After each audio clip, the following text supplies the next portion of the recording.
Hello friends, welcome to the new episode of my channel. আমি অরিত্র। এখন এই ভিডিওর মধ্যে আমরা কিছু লেটেস্ট আপডেটস নিয়ে কথা বলবো। সবচেয়ে প্রথম আপডেটটা হচ্ছে এনটিআর জুনিয়র এবং প্রশান্ত নীলকে নিয়ে। তো এদের যে ছবির নাম ড্র্যাগন হতে পারে সেটা আপনাদেরকে আগে একটা আপডেট ভিডিওতে বলেছিলাম, কারণ এই টাইটেলটা করণ জোহরের কাছে ছিল, তারা দুজন মিলে নিয়ে নিয়েছে। তো এনটিআর এর জন্মদিন উপলক্ষে একটা অ্যানাউন্সমেন্ট চলে এসেছে যে জুনিয়র এনটিআর এবং প্রশান্ত নীল এদের যে ছবিটা সেটা শুটিং অগস্ট মাস থেকে হতে চলেছে। এই বছরের অগস্ট মাস 2024 অগস্ট থেকে শুরু হবে।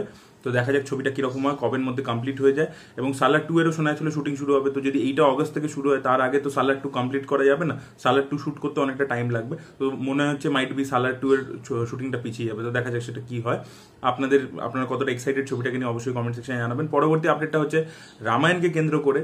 তো রামায়ণ থেকে অ্যাকচুয়ালি অনেকগুলো আপডেট উঠে আসে। সবচেয়ে প্রথম আপডেটটা হচ্ছে যে রামায়ণে হনুমানের যে ক্যারেক্টারটা আছে, এটা তো আপনারা প্রত্যেকেই জানেন যে ডাবল নেগেটিভ যারা হলিউডের ভিএফএক্স স্টুডিও, তারাও এটার মধ্যে ইনভলভ আছে কো প্রডিউসার হিসাবে।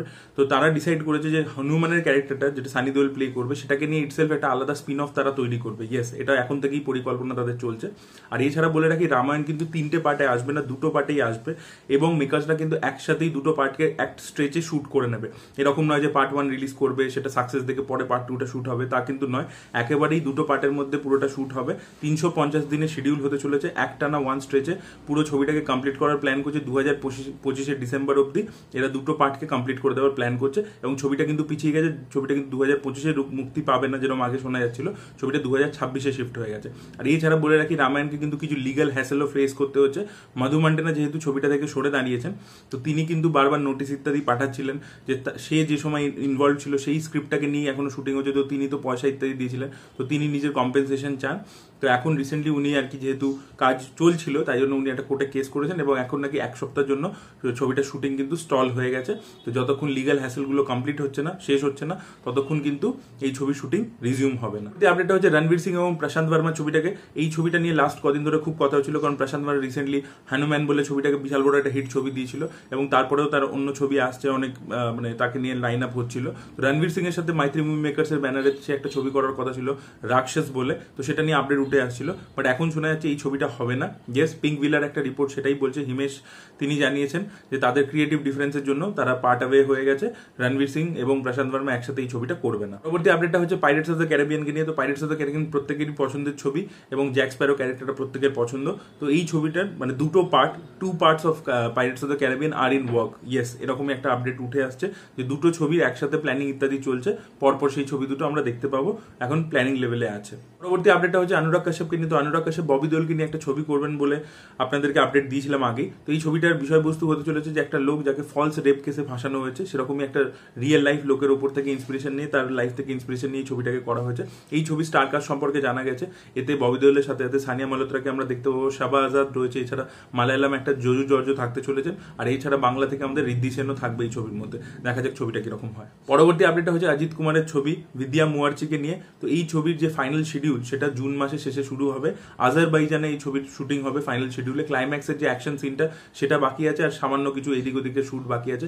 অলরেডি যিনি ডিওপি তিনি আজারবাইজানে চলে গেছেন লোকেশন হান্টিং এর জন্য। এই মুহূর্তে আদিক রবিচন্দ্রনের গুড ব্যাড আগলি বলে ছবিটা অজিত কুমার শুট করছেন হায়দ্রাবাদের রামোজি ফিল্ম সিটিতে। জুন মাসে তিনি কমপ্লিট করবেন। এবার দেখা যাক বিদ্যা মুয়ার্চি আদেও দিওয়ালি টার্গেট করে আসতে পারে কিনা। পরবর্তী আপডেটটা হচ্ছে শিবাকার্তিকের ছবি আমারানকে নিয়ে, যেটা প্রডিউস করতে চলেছেন কামাল হাসান। তো এবং সেই ছবিতে আমরা সাই পল্লবীকেও দেখতে পাবো শিবাকার্তিকের সাথে। তো এই ছবিটা একটা টিজারও চলে এসেছিল, যেটা কিন্তু খুবই ইমপ্রেসিভ ছিল। তো এই ছবির কমপ্লিট হয়ে যাবে হচ্ছে, আর 5 দিনের শুটিং বাকি আছে ছবিটা। 5 দিনের মধ্যে ছবিটা কমপ্লিট হয়ে যাবে এবং মাইট বি ছবিটা সেপ্টেম্বর কি অক্টোবর মাসে মুক্তি পাবে। পরবর্তী আপডেটটা হচ্ছে একটা তামিল মুভিকে নিয়ে, যেটার নাম হচ্ছে পার্কিং বলে। এই ছবিটা আমি রিভিউ করেছিলাম, খুব ভালো সিনেমা ছিল। ডিজনি প্লাস হটস্টারে অ্যাভেলেবেল আছে, না দেখে থাকলে অবশ্যই দেখুন। তো এই ছবিটার কিন্তু 5টা ভাষায় রিমেক রাইটস বিক্রি হয়ে গেছে। ইয়েস, তার মধ্যে 4টে হচ্ছে ইন্ডিয়ান ল্যাঙ্গুয়েজ এবং একটা ইন্টারন্যাশনাল ল্যাঙ্গুয়েজের জন্য রাইটস বিক্রি হয়ে গেছে। তো সাউথের কিন্তু এরকম জিনিস আমরা আগে দৃশ্যমের ক্ষেত্রে হতে দেখেছিলাম, যে এত ভালো ছবি ছিল যে মাল্টিপল ল্যাঙ্গুয়েজে রিমেক হয়েছিল, সেটা কিন্তু পার্কিং এর ক্ষেত্রেও হচ্ছে। পার্কিং ছবিটা কিন্তু অসাধারণ একটা ছবি। সেরকম হাইফাই কোনো স্টার নেই বা বিগ বাজেটের ছবি না, কিন্তু গল্পটা এতটাই স্ট্রং, স্ক্রিন প্লেটা এতটাই স্ট্রং, এই ছবিটা কিন্তু দারুণ ইন্টারেস্টিং। আপনাদের অবশ্যই হাইলি রেকমেন্ড করবো ছবিটা দেখতে। পরবর্তী আপডেটটা হচ্ছে মিরাই বলে তেলেগু ছবিটাকে নিয়ে, যেটা কদিন আগে অ্যানাউন্সমেন্ট এসেছিল। তো এই ছবিটা কিন্তু 2টো পার্টে আসতে চলেছে। ইয়েস, এই ছবিটা 2টো পার্টে আসবে। পরবর্তী আপডেট হচ্ছে ইম্পুরানকে নিয়ে, লুসিফারের পার্ট 2। এটা আজকে মোহনলালের জন্মদিন উপলক্ষে তারা একটা পোস্টারও ছেড়েছে, যেটাতে মোহনলালকে বেশ স্টাইলিশ লাগছে। তো এই ছবির কাস্টে যুক্ত হলেন টম শাইন চ্যাকো। ইয়েস, তাকে একটা ইম্পর্টেন্ট রোলে আমরা দেখতে পাবো এই ছবিতে। পরবর্তী আপডেট হচ্ছে হাউসফুল 5কে কেন্দ্র করে। তো এই স্টারকাস্ট, একটা হিউজ স্টারকাস্ট রয়েছে হাউসফুল 5-এ। তো তাতে আমরা অর্জুন রামপালকেও দেখতে পেতে চলেছি। অর্জুন রামপাল ফার্স্ট পার্টে ছিলেন, তারপরে তিনি আবার 5th পার্টে যোগ দেবেন এই স্টারকাস্টকে। পরবর্তী আপডেটটা হচ্ছে শোগান বলে সিরিজটাকে নিয়ে। তো শোগান সিরিজটা আমি দেখেছিলাম, অসাধারণ সিরিজ ছিল, আপনাদেরকে হাইলি রেকমেন্ড করবো। তো তার সিজন 2 আসছে। ইয়েস, সিজন 1 এত সফল হয়েছে যে সিজন 2 তারা রিনিউ করছে, এবং খালি সিজন 2 নয়, তাদের প্ল্যানিং আছে সিজন 3ও আনার। ফার্স্ট আপডেটটা হচ্ছে ব্রহ্মাস্ত্র পার্ট 2 কে কেন্দ্র করে। তো শোনা যাচ্ছে এখানে দেবের রোলটার জন্য আগে যেরকম রণবীর সিংকে কনসিডার করা হচ্ছিল, বাট এখন শোনা যাচ্ছে তারা ঋত্বিক রোশনকে অ্যাপ্রোচ করেছে মেকার্সরা। তো ঋত্বিক রোশন এখন ওয়ার নিয়ে বিজি আছেন, ওয়ারের শুটিং চলছে। এরপরে তিনি ডিসিশন নেবেন ব্রহ্মাস্ত্র 2 এবং ক্রিশ 4 নিয়ে, কারণ ক্রিশ 4 এর স্ক্রিপ্ট কিন্তু কমপ্লিট করে ফেলেছেন রাকেশ রোশন। তো এবার ঋত্বিক ডিসিশন নেবে কবে তিনি ক্রিশ 4 থেকে ক্রিশ 4 এর কাজ শুরু করবেন না ব্রহ্মাস্ত্র 2 তে হাত দেবেন, সেটা দেখার মতো বিষয় হবে। So this were the update guys. আপনাদের কি বক্তব্য অবশ্যই কমেন্ট সেকশনে জানাবেন। এই ভিডিওটা ভালো লেগে থাকলে লাইক করুন, শেয়ার করুন, চ্যানেলটিকে সাবস্ক্রাইব করতে ভুলবেন না। Bye bye.